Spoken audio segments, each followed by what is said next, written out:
If you walked up to somebody on the street in the United States right now and seriously tried to explain that the Iran war is dragging into week 11 because Trump won too hard and the military was just too successful too fast, people would think you completely lost it. They'd be like, wait, what? Are you okay? Did you hit your head or something? But that is literally the explanation Trump world is pushing right now.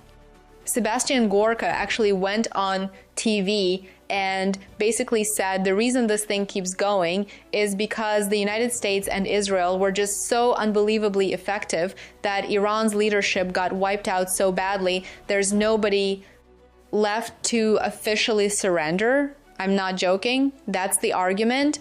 According to them, the war is lasting longer because Trump is just too good at war. Think about how insane that sounds in normal life. Imagine your contractor tells you your kitchen remodel is 6 months behind schedule because they did such an amazing job, there's almost nothing left standing.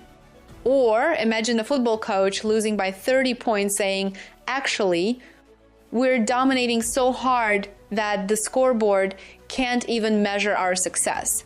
Nobody would buy that nonsense anywhere else except in modern Trump politics, where every single outcome somehow magically becomes proof Trump was right all along. If gas prices go up, that's supposedly strategic strength. If inflation goes up, they say it's part of some genius economic transition.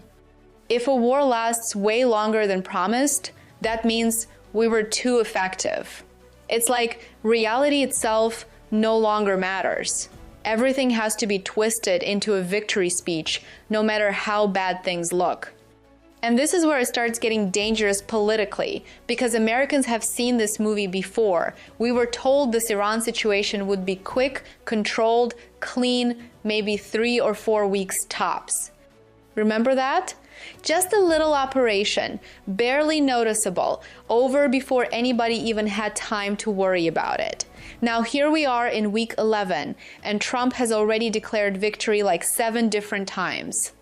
Every couple weeks there's another dramatic announcement about peace breaking out, historic success, total dominance, mission accomplished, and then somehow the war just keeps going anyway. At some point, people start asking the obvious question. If you keep announcing the war is over, but the war never actually ends, did you really accomplish anything? And look, this isn't even just about Democrats versus Republicans anymore. Regular voters, including a lot of Republicans, get exhausted when conflicts start feeling endless and confusing, especially when the economy already feels shaky.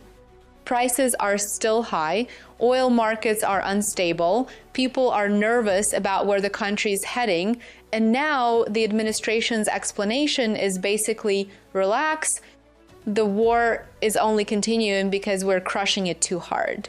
That's not a strategy, that's spin. Gorka never actually explained what winning even looks like now. What's the goal? What's the exit plan? What does success mean at this point? Instead, the message is basically stop asking questions and trust Trump. But voters don't usually stay patient forever with stuff like this.